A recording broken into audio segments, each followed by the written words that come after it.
Au droit à manifester après l'instrumentalisation sordide des attentats par le gouvernement, au moment de la COP, les manifestations pour la solidarité avec les migrants.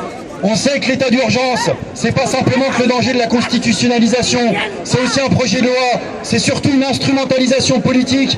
Il y a des juristes qui ont déjà eu l'occasion d'expliquer que, avec ou sans décret d'état d'urgence, toutes les mesures sécuritaires qu'on est en train de vivre, elles étaient déjà possibles, elles existaient avant, et l'enjeu c'est simplement de les démultiplier.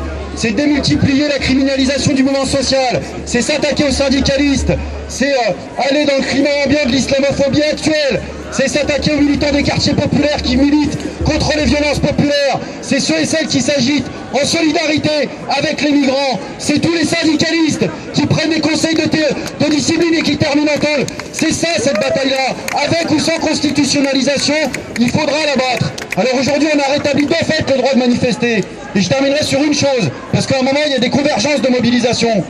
Ouais, au début ça bégayait sur le fait d'aller manifester, y compris autour de nous. Il y en a qui se retournaient en disant est-ce que c'est bien raisonnable, est-ce que c'est bien responsable de manifester alors qu'il s'est passé ce qui s'est passé dans le pays. De fait, il y a des manifestations monstrueuses qui ont eu lieu.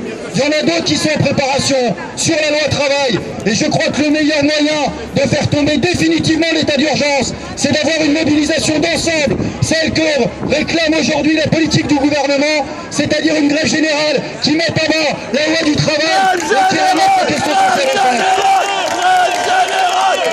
Je prends la parole au nom du collectif, ni guerre, ni état de guerre, parce que nous pensons que s'il y a un état d'urgence, si aujourd'hui on instaure l'état d'urgence, c'est parce qu'il y a un état de guerre, c'est parce qu'aujourd'hui l'impérialisme français veut avoir son mot à dire là où ça se passe, là où il veut jouer le rôle de chien de garde pour écraser les résistances, écraser les volontés d'émancipation. C'est pour cela que notre collectif appelle à l'arrêt immédiat des interventions militaires françaises, au retrait des bases militaires, à la fin des traités et des alliances. Il dénonce le marché des ventes d'armes qui irrigue entre autres les pires dictatures. Notre collectif combat la militarisation de la société, le quadrillage des territoires et des esprits par le complexe militaro-sécuritaire.